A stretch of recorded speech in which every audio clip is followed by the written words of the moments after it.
Hello, everyone, and welcome to today's event with Lisa Cook. And thanks for joining us here at the Stanford Institute for Economic Policy Research, which many of you know simply as SIEPR. I'm Nicholas Bloom. I'm one of SIEPR's senior fellows and also a professor of economics here at Stanford. So it's my pleasure to be filling in for SIEPR's director, Mark Duggan. And I'm really looking forward to hearing from Lisa, having a lively discussion about America's long-term infrastructure needs. So one of the great things about being affiliated with SIEPR is knowing how hard the Institute works to try and connect up economic policymakers with scholars and researchers. And Lisa is a fantastic example of the type of academic or researcher that straddles both the worlds of policy and the worlds of research. So Lisa has a very long and impressive bio. I'm not going to go through all of it, but I'm going to summarize it. So Lisa is currently a professor of economics and international relations at Michigan State University. She was the first Marshall Scholar from Spelman College and received her second BA from Oxford in PPE. She earned a Ph.D. from Berkeley and has been on the faculty of Harvard Kennedy School and was also a National Fellow here at Stanford. For a year, Lisa was during the Obama administration. She served at the White House Council of Economic Advisors. She currently serves on the advisory boards of the Chicago Fed, the National Science Foundation, the Opportunity and Inclusive Growth Institute of the Minneapolis Fed, and the Lemelson Center for the Study of Invention and Innovation at the Smithsonian Institution. Lisa was also served as the deputy team leader for the Federal Reserve Banking and Securities Regulation Agency Review on the Biden-Harris transition team. And you've probably seen it's been widely reported that Lisa is on the short list to fill a vacancy on the Fed's governing body. I'm not on the governing board. I'm not going to discuss that today. It's kind of sensitive, and I know Lisa certainly won't take any questions on this, but it's obviously extremely impressive. I'm going to say I met Lisa a few years ago when I was working on the executive board for the American Economics Association, and Lisa and I co-chaired a climate report for the AA. So it's nice to say I'm Lisa's co-author on that report. There were actually 7 of us on the report, 6 of them with surnames beginning in A or B. So alphabetically, Lisa Cook was actually last right after me. And, I always thought it showed something about the incentives for people with very early alphabetical surnames to go into economics because, things are alphabetically ordered. So anyone with an A or a B seems to do very well. So Lisa's doing pretty well, but on that report, she was last, I was second last. So it's really wonderful that she can join us here today. I should say, if you want to ask a question, you could submit it through the link that should be right below this video. And without further ado, I should say, Lisa, thanks again, and I will hand over to you.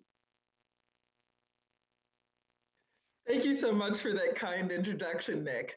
I really appreciate the opportunity to be back at Stanford.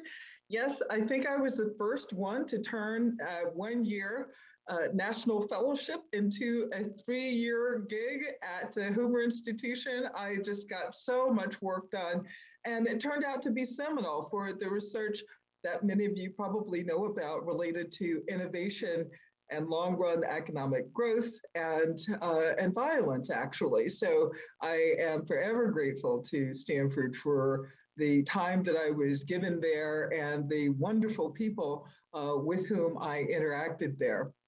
And the first person in talking about infrastructure and long-run growth in the 21st century today, the first person that I would like to talk about is a person that I saw at Stanford, but I had seen before because he was one of my first dissertation advisors, and he was at Berkeley.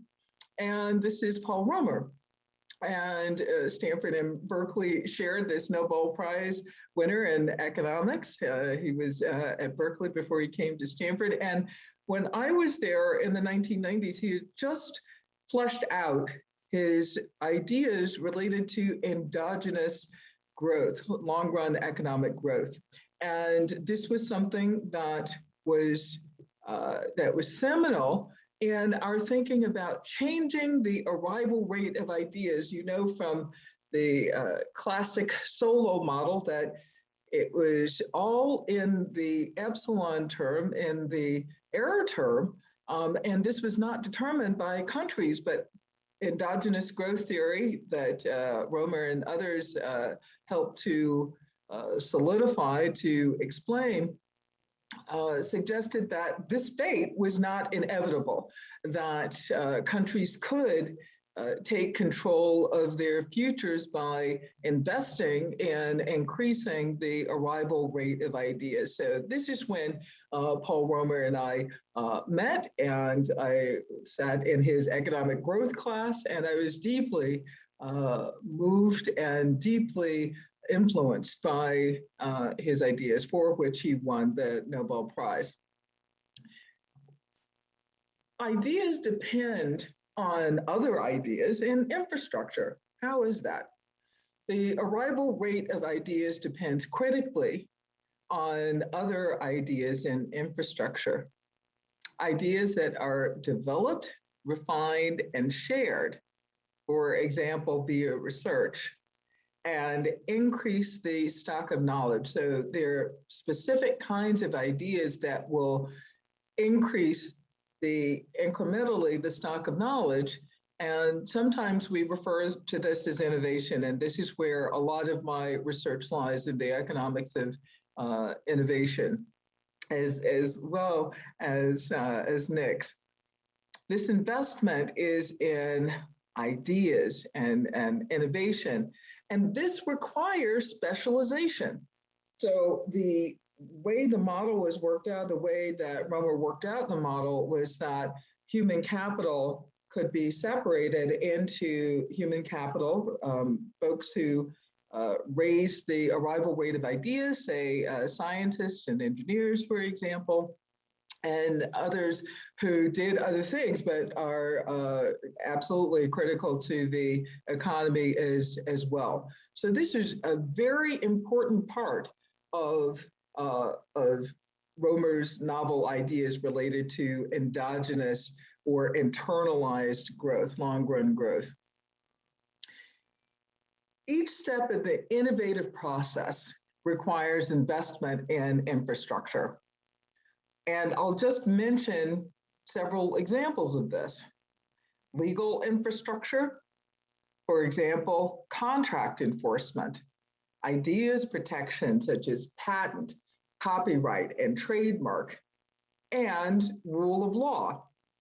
So this is where quite a bit of my research lies as well, and this is what I was fleshing out when I was a National Fellow at the Hoover Institution, and was lucky enough to talk to Ken Arrow on a fairly regular basis, talk to Milton Friedman and others about these ideas as I put together patents and indicators of violence, and showed that we really have to pay attention to the rule of law, in addition to paying attention to the intellectual property rights environment, protecting intellectual property rights. Protecting intellectual property rights isn't sufficient to bring about innovation. And I can certainly say more about this and my experience in Russia if we have time. Let's move on to human capital infrastructure. For example, investment in STEM fields, in science, tech, engineering, and math education, in research universities, in healthcare, childcare, and elder care.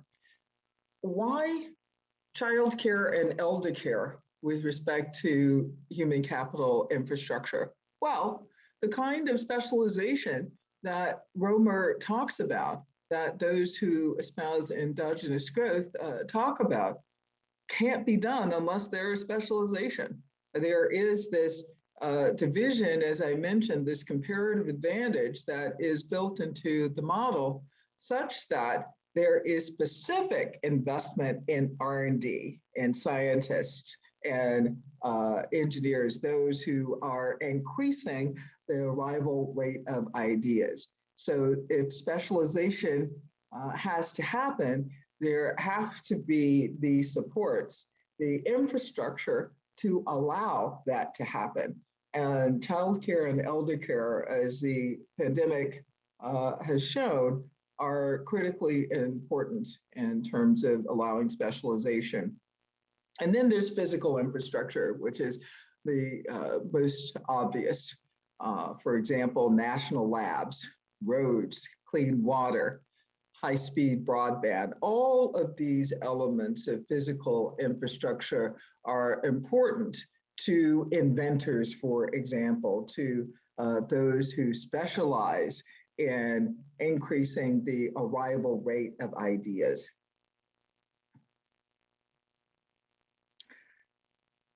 Let's talk about the last one, physical infrastructure. And let's talk about what we're doing with respect to physical infrastructure in this country and what we have been doing. We'll talk just a bit about what we've done historically. If we look at the CBO report from 2017, what we notice is that public spending on transportation and water infrastructure, and this is all public spending, federal and state and local, broke down this way. It was, the composition was as such.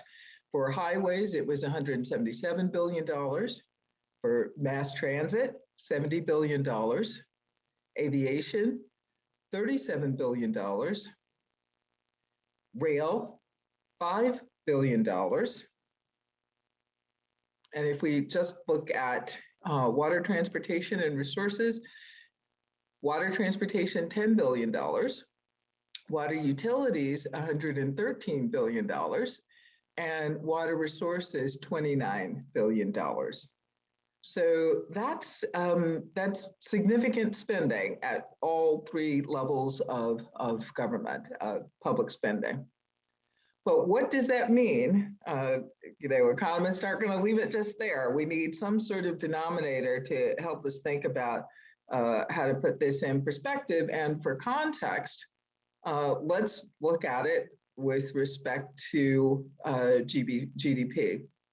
So if we're looking at public spending on transportation and water infrastructure as a percent of GDP, this was 2.5% in 1956, and this was 2.3% in 2017. And there's not much variation. So certainly there are times when it was closer to 3%, but in general, there's just not much variation in how much we are investing in transportation and water infrastructure. So what's being proposed? Is that sufficient given what's being proposed? Well, first, let's take a look at the bipartisan bill that was just passed by the Senate. It amounts to roughly $1 trillion. And this amounts to $110 billion. These are just the headlines, actually. I'm not going to go into the finest details of the bill. I'm sure there will be plenty of discussion of that, and there has been, but I'll just hit the highlights. $110 billion for roads, bridges, and major infrastructure projects. $40 billion for bridge replacement, repair, and rehabilitation.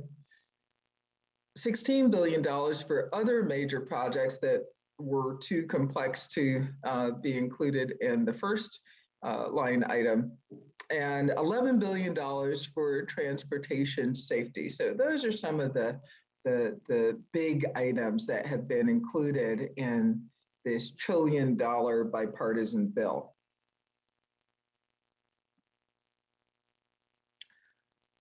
I would argue that this is insufficient for the 21st century, for our needs for this country and for the global economy for the 21st century. Why?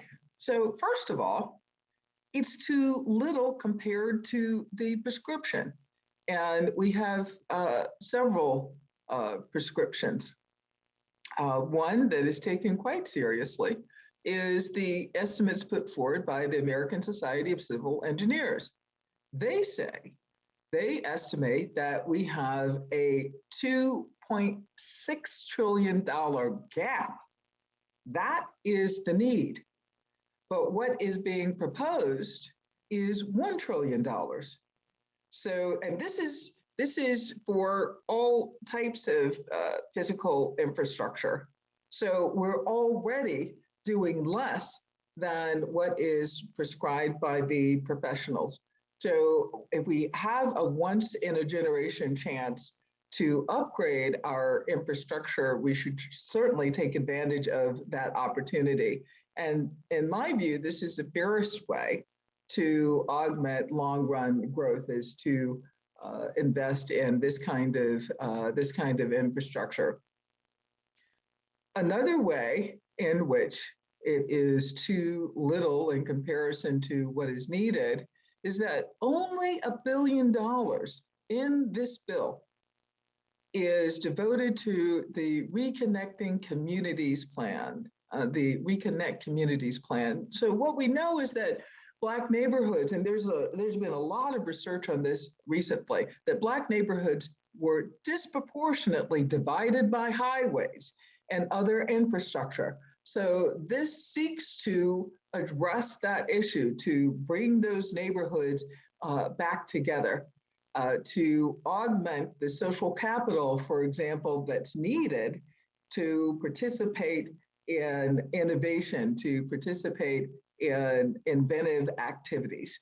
So this would go some way to doing that. I think $1 billion is still not, I think, the cost to Black communities when this happened, but at least it acknowledges it. There should be more to come, but this will fund planning, design, demolition, and reconstruction of street grids, parks, or other infrastructure. That's what the Reconnect Communities plan will do. But in my view, this is underfunded. It is also insufficient because it does not include investments that would increase the rate of arrival of ideas and standards of living. What we want to do in the current environment is to broaden participation in innovation. My co-author and I, my co-author Yan Yang and I, calculate that GDP per capita would be 0.6% to 4.4% higher if more women and African Americans participated in the innovative process. If this doesn't happen, everyone misses out on higher standards of living. And this is what all economies, all societies depend on, each generation doing better than the preceding generation. And that doesn't depend on whether this is a capitalist economy, a socialist economy. In all societies, what is expected is that one generation will do better than the previous generation. And everyone misses out if there's not this kind of broadened participation. Again, childcare and elder care allow specialization. So that means that more women can participate in the innovative process, as I've outlined in certain papers. The American Time Use Survey of the Census shows us that women in the household spend a disproportionate amount of time on care for children and on care for others in the household. So in order to free up their time to be able to participate in the innovation process, we need better access and more support for childcare. There's been an underinvestment in addressing workplace climate. So this goes to legal infrastructure, for example, addressing racial and sexual harassment. You've probably read about the recent $137 million settlement against Tesla for a hostile work environment, and that's a racially hostile work environment. And we've also seen union organization at Google where there have been problems related to sexual harassment and forced arbitration. So this is something that that should be given a lot more attention. And this is not just from the federal government, for example, but firms themselves.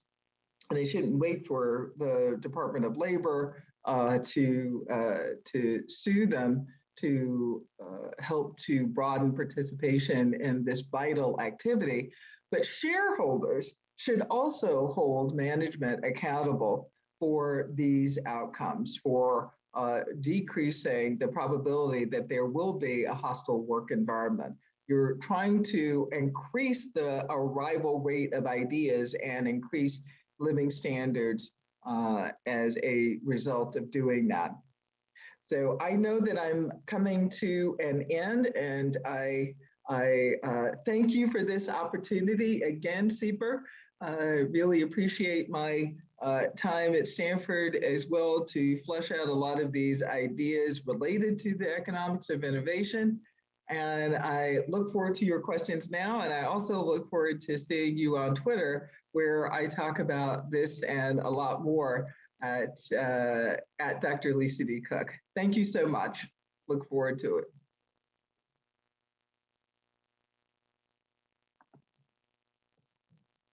Thanks very much, Lisa. That was fantastic. I'm going to ask you, start off with a kind of relatively, direct question, I guess, is if you had to pick, where would you funnel the money? You mentioned that, there's a $1 billion package. In terms of what do you think is most important in the short and the long run? What would you say the priorities are? I would say the first one is because of what we work on, Nick, is broadband, high-speed broadband for everybody in urban areas where there are broadband deserts and rural areas. Our students aren't learning what they need to learn in this pandemic and otherwise. Businesses don't have opportunities to connect to the global economy.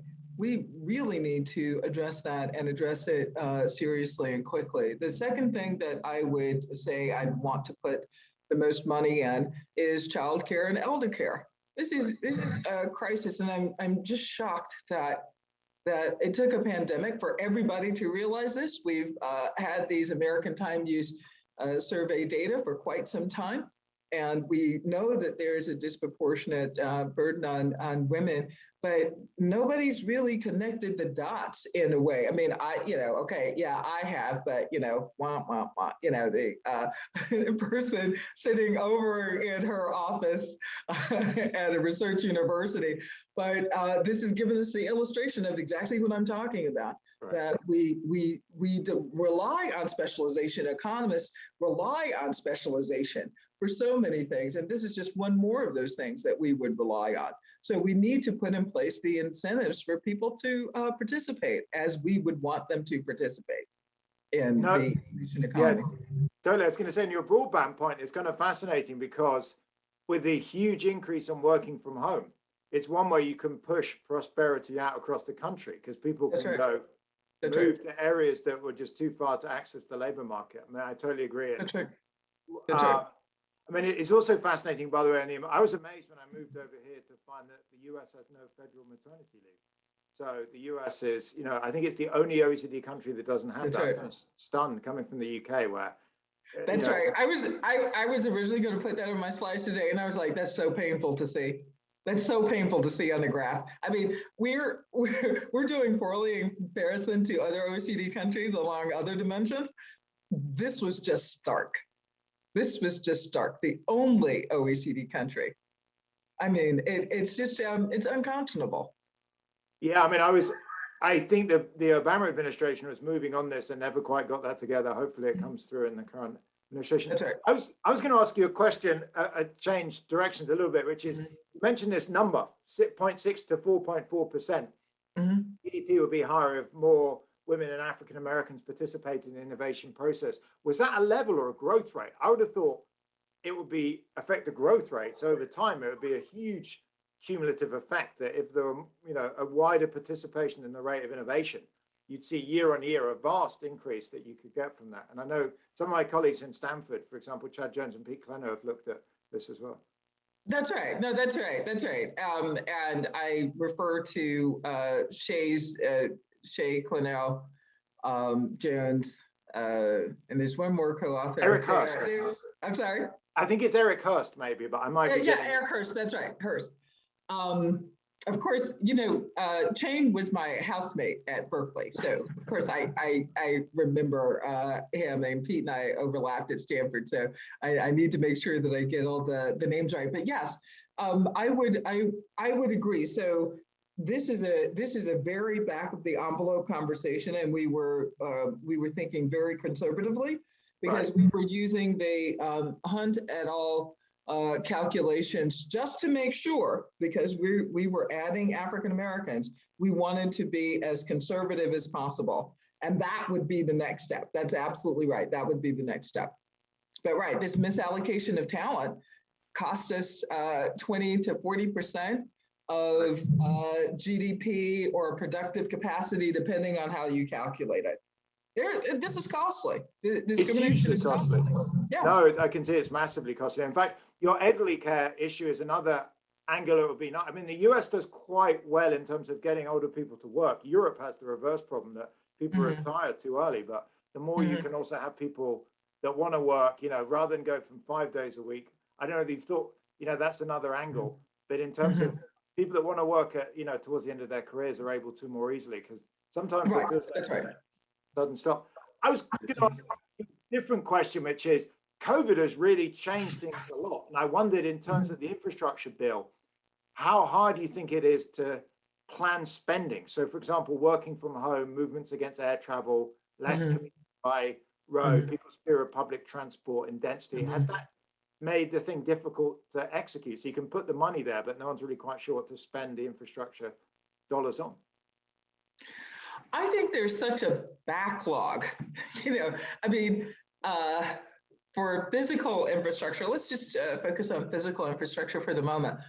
There's such a backlog that, some of these bridges are not worthy of being driven on right now. Right. So, if the cars come back, that at the level they were before the pandemic, we've got to fix even that level. But what we know about the period during the pandemic is that there were more fatalities than there were in 2019. So there's something not that we're not calculating properly. So is it that we should invest more than $11 billion in transportation safety? It seems like it, because most of those, as far as I can tell, are due to distractions. So all of the technology in the car. So that means that we need to invest more, and cutting off that technology or improving that technology so that we don't have these fatalities. Yeah, I think that's right. So you're saying basically we start from such a gap that even if we're not exactly sure where it's going, the gap is so enormous and the deficit is so large that given what was it, $2.5 trillion? Because I think of the $1 trillion you mentioned on infrastructure bill, I'm trying to do the maths in my head. It was only like 300, well, only, but 300 billion was 400 billion was actually in infrastructure. Is some of the rest of it on things that you wouldn't classically call as physical infrastructure? Is that right in terms of the breakdown?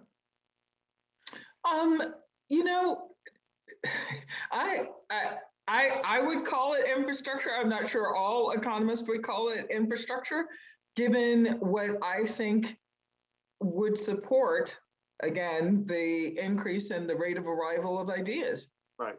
I mean, so I, of course, would put human capital infrastructure in there. That there's some of that in there, but a lot more of it has been pushed to budget reconciliation. And I think that childcare, I think this is a false dichotomy, because all of it is needed. I know that people don't like to see big price tags. I know that. But if the price tags are needed, I mean, did we say, okay, so the interstate highway system is going to cost us this much? And my sense is that, now it would probably be priced in the tens of trillions of dollars, right? No, we're not going to do it. Well, why did Eisenhower even suggest it? We've got to integrate this economy for national security purposes. Yeah. Right? You know, I mean, if you're thinking about nothing else, we have too many security lapses. I mean, you know, we have this broken down infrastructure. You know, if hackers can take control of, you know, meat packing companies, of, you know, of local governments, of hospitals, there is something wrong with our cyber infrastructure. And I think that's actually one place where there is not enough investment, whether we're talking about the physical infrastructure bill or the budget reconciliation. There's not enough for cybersecurity. I think that and again, I think it's just that the American public and policymakers don't like to see these big price tags, but that's what it's going to cost. It's going to be costly. Yeah, no, I liked very much at the beginning when you, I hadn't seen the slides actually, so I liked a lot. You had the three groups of infrastructure, like the traditional one, which I thought you were going to focus on, but also the education and the legal. I mean, in a sense, as economists, we long think that there's different types of capital. And I was going to, step back and ask, I mean, my sense as a kind of Brit is one of the, maybe even a bigger issue for the US is some of the educational spending, particularly, America has some great elite institutions, but the bottom half of the US population, much like the UK population, really loses out. And I don't know if you could compare across those groups, but the legal versus the education versus the physical, if you think any of the, if you could rank them in terms of priorities, where you'd see those three stack up. Certainly, with respect to my argument related to long run growth, broadening participation seems to be urgent. So I would say investment in human capital infrastructure is definitely urgent. But I just made this case about broadband. So they're equally urgent, but we've got to be able to protect ideas. Not, there doesn't need to be a patent fight about every idea that emerges. Every Girl Scout or Boy Scout who comes up with an app, we don't need a patent for everything. Right. But I am suggesting that this was what fueled that research that I was doing at Stanford, that the Russians with whom I interacted during the period of writing my dissertation in Moscow and St. Petersburg in 1995 and 1996, they were asking me, so why doesn't innovation come to Russia? Right. And, and these were entrepreneurs, these were managers, these were investors to whom I was speaking, and they were bankers, of course. And they were asking me this question. And I was like, I've got to finish my dissertation, and it's not about innovation, but let me get back to you. And it turned out that the rule of law was much more compelling with respect to an argument as opposed to having the intellectual property rights protected on the books. Yeah. Right. So this is what fueled the violence and economic activity line of research that I pursued for quite some time. I've heard you talk about this before, actually, the work in Tulsa, which was pretty fascinating in terms of protection. Yeah, you should, I don't know if you want to talk about that for 2-3 minutes now before. I had another question on infrastructure before we go to public questions, but the Tulsa stuff, I thought, for everyone else listening, I heard Lisa talk on a podcast, actually. I thought it was maybe a year ago. It was really, I really struck, it was very, very persuasive anyway. I will talk a bit about that because I think it's foundational for the work that I do. What I put together was patent data by patents that had been issued to African Americans and data related to violence. And the conventional wisdom at the time was that declines in economic growth lead to violence. And what I was suggesting was that violence actually leads to declines in economic activity. And this was one way to show that. And the proxies for for violence were segregation laws, lynchings, and racial massacres or race riots. And the weird story is this. Now, all of this is new to me, right? I'm typically studying banks in Russia, right? That's my dissertation. I come to Stanford, start exploring these questions. Lots of good archival material at the Hoover Institution on Russia, for example. But the question about what happened was looking at African-American patents and just doing a classic test on a structural break. So where were the structural breaks in the series between 1870 and 1940? Right. And that's, this is what time series economists do automatically when we have a time series. Like, where are the structural breaks? Are there any structural breaks and where are they? And one was in 1900. And I believe and I'm persuaded by my constitutional law professor friends who say that after Plessy versus Ferguson, which was 1896, that there had to be rulemaking. So that was intuitive, that there would be a drop, that it would take 2 or 3 years for that rulemaking to happen, and the effect would be seen in 1900, 4 years later. So that was intuitive. But then there's this other structural break, and I had no idea what it was. It was like in 1921. And I thought, like, there was no major Supreme Court ruling that year. Like, what's going on here? And of course, I knew about Tulsa. I had no idea that it was as large as it was. And the research that I did on it and finding out more about it, I had no idea that it was the largest racial massacre in American history. And it has the potential to grow because the mayor of Tulsa in 2018 announced that he was going to investigate these graves that were newly discovered.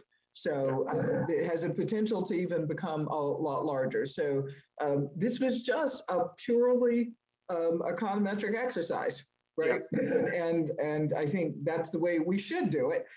This was a discovery. So anyway, that's the essence of the research. And I think the other striking finding was that 1899 is still the peak year for African-American patenting per capita, which is really shocking. And I think, I think there's one more finding that I would suggest. The number of patents that were missing would be equivalent to that as a result of these proxies for violence. The number was equivalent to that of a medium-sized European country during the period 1870 to 1940, which was huge because there weren't that many. I mean, there weren't that many coming from these countries, but they were seminal ones. So no, this is, I remember your research, this kind of the question going back to the beginning, whereby I thought the impact would be, over the long run, could be huge from getting a greater, involvement, just because year on year it accumulates. You have these ideas. That's right. Absolutely. Yeah. I'm going to change directions a little bit and think about another policy lesson. I know you've been involved in policy for quite a while, thinking about infrastructure around the Great Recession. What was something, that was seen as, as economists, I kind of think that what happened in 08, 09 and during the COVID crisis has actually been pretty effective in terms of preventing huge recessions and stabilizing the economy. And I know the whole profession has become more Keynesian. What were some of the lessons you took away from that in terms of infrastructure? And again, interpret this broadly. I like your broad definition of infrastructure to include legal and human capital as well. Well, okay, so I'm going to go really narrow on this one. I put forward a proposal at the very beginning when stimulus checks were proposed. And I certainly was in favor of having these stimulus checks because targeting is really hard when you have a crisis. So this is fine. But how do we get them to people quickly? Because what we know is that roughly 21% of the American population is either unbanked or underbanked. How do we get them to folks quickly? And these are the folks who need the money most quickly and who need it in general. So I put forward a proposal related to mobile payments. So I did some work that I was always trying to figure out how to get published in major economics journals or any economics journals, and there was just never enough data. But what's happening in East Africa, for example, with respect to mobile payments, is something I think that could be adopted for the populations here that are underbanked and unbanked. And this is exactly what I was proposing, and getting those data, merging some data sets that we already have, that the Social Security Administration already has, and the emergency cell phone data to be able to make these mobile payments. So there was just one step in between. We'd need a website, sort of like the one that Canada had, to process. Canada's processing these payments as such that people had their money within 2 days, within 48 hours. And people were still getting paid in August. It really suggests that we don't have infrastructure that is matched to the 21st century. You know who did start adopting mobile payments and quicker payments is businesses, because they needed to be contactless. Right. In Michigan, I'd been advocating where I am. I'd been advocating to owners of small businesses to adopt these to bring down their costs, for example, even cost of writing checks and getting checks processed, for example, and attracting younger people, for example, who already know how to use mobile payments. And their rate of adoption has just been phenomenal. And I hear no complaints, like the world didn't end, right? Or it hasn't ended yet. It hasn't ended yet. But I think that this part of the infrastructure, we still need to do more. So as you know, the Federal Reserve is investigating getting accounts to everyone through the FedNow program.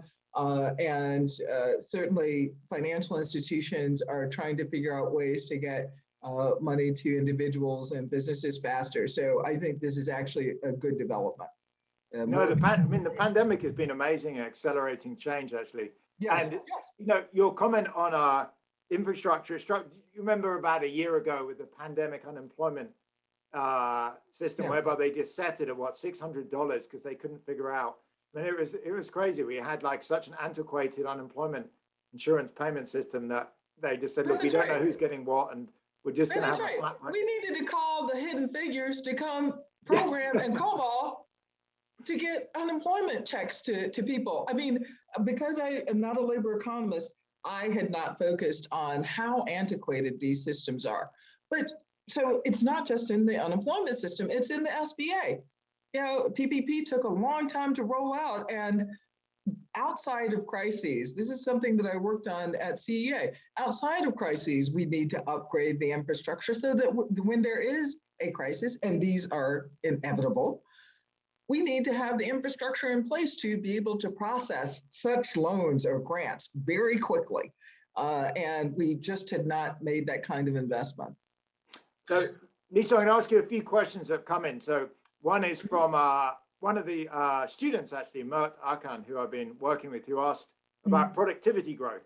So Mert points out that, as you know, productivity growth has been kind of trending down for a while in the US, and R&D has been, rising, if anything. And do you have any thoughts on what could be driving this, or any, in terms of what you're looking at in terms of infrastructure, something that could turn around productivity growth? Well, I think one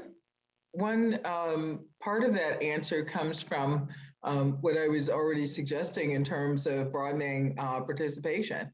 I think if we look to the people, some of the end users of technology, for example, we broaden participation, we'd have much better solutions. And we have a lot of literature to suggest this. I don't want to go through the diverse teams produce the best outcomes literature, but I think that we would see a tighter relationship between those two variables if we had broader participation and innovation.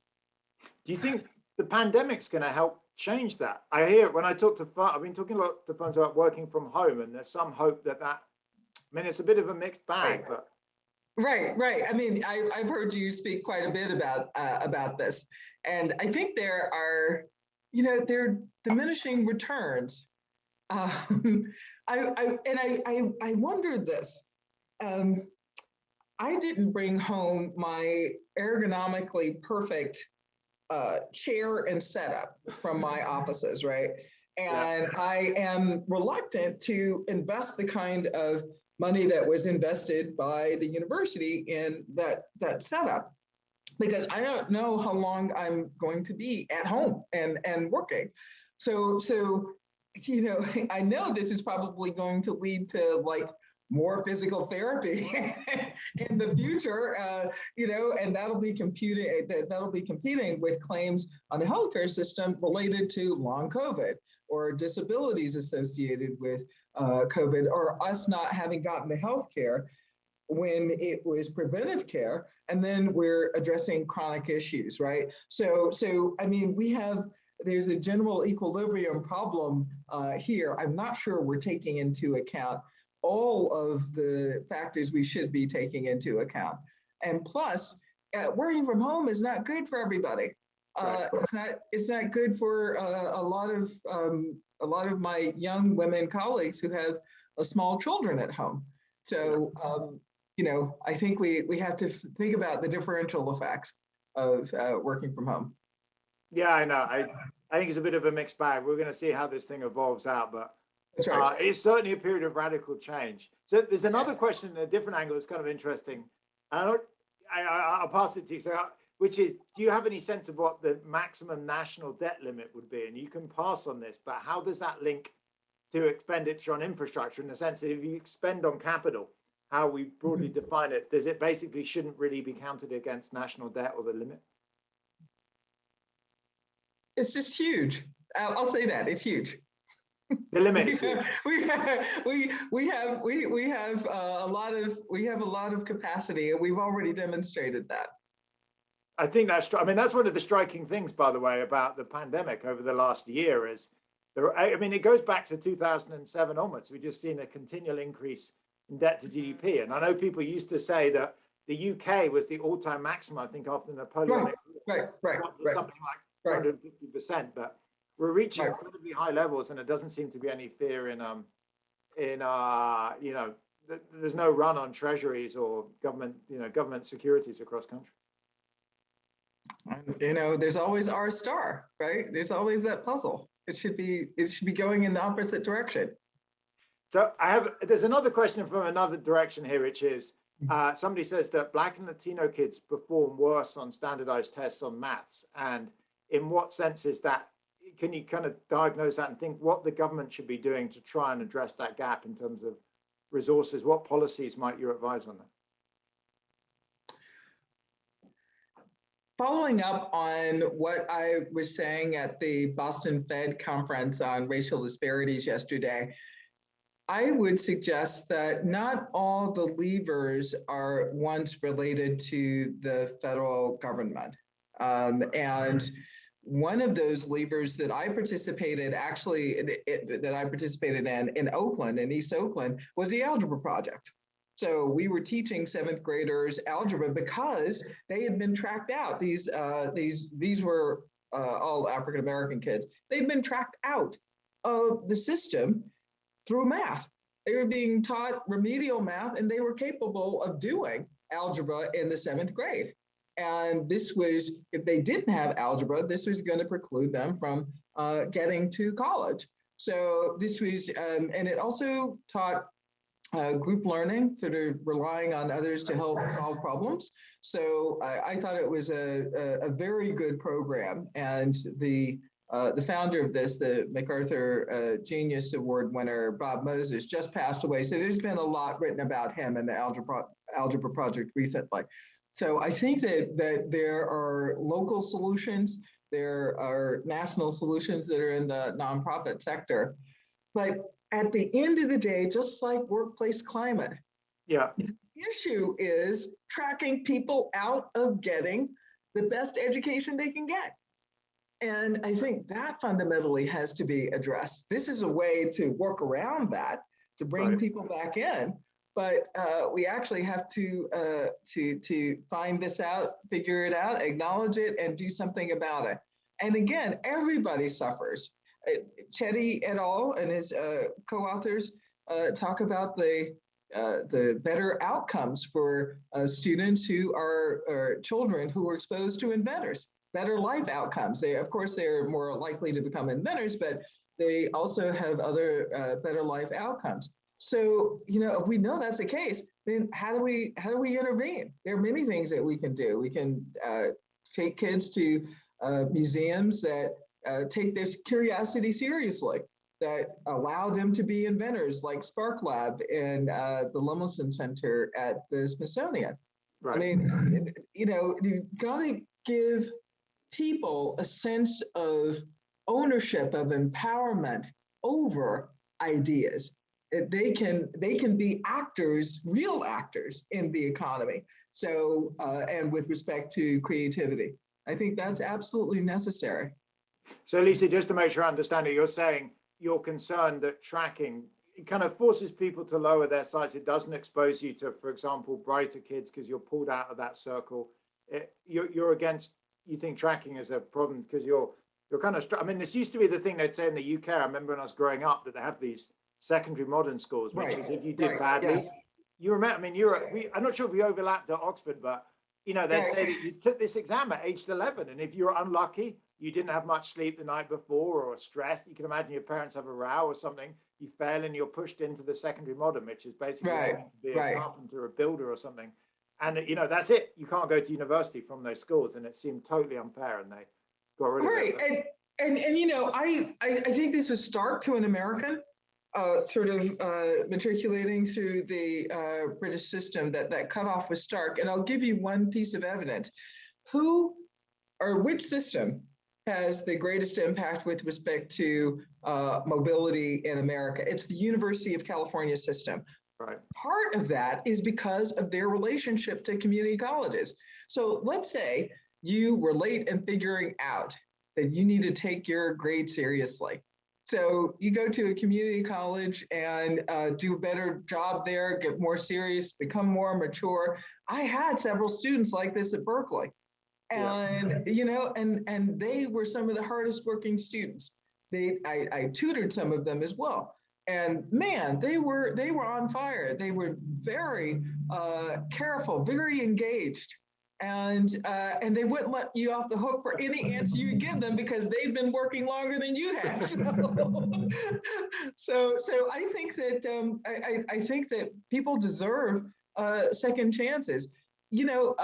Men's brains don't develop as quickly as women's brains, as early as that, right? I mean, that's why there's the proposal to let male students sleep longer because I'm just saying this is biological. If it takes a little bit longer for them to be more mature, we can capitalize on their productivity a little bit later. And I think this is what those data are showing. That's what they're pointing to. No, I had seen this. It wasn't all men that I was tutoring. So I'm just using that as an example. No, I'd seen in, I think, the Times, that striking fact saying that, I guess it's been known that female students outperform men on standardized test scores. We've known that for a while. Their entry into college is rising. So the share of women going in, I can't remember, significantly higher than men, but also much more like to graduate. And they were saying within 10 to 15 years, there may be almost twice as many women graduating from college in the US as men, because at every stage men underperform, and they just it's a striking reversal from whatever it was 30, 40 years ago. Right, and this is true for already true for historically Black colleges. Right. Right. So I think this may be about the last question. So I want to make sure the British aren't very punctual. The Americans are, so I should make sure that. Somebody asked about, it links to this, which is in terms of major global companies, in terms of these kind of DEI, diversity, equity, inclusion initiatives. Can you think of other companies that have been doing well or lessons? I'm sure there's a lot of corporates that are listening in terms of things to do, maybe things not to do. Stuff you must have seen a lot of this over the years. And every time I identify a company, there is a scandal. So I think that I am the worst person. I really think I am the worst person, at least in the innovation economy. Now, there are others that seem to be doing a better job of including underrepresented minorities and women. For example, TIAA-CREF, Clifford Wharton. We don't see in Fortune 500 companies, we don't see many Black CEOs. We see this at TIAA-CREF on a regular basis, and there's a Black woman. We rarely see Black women. I think there are 2 or 3 Black women who are CEOs of Fortune 500 companies, and one of them is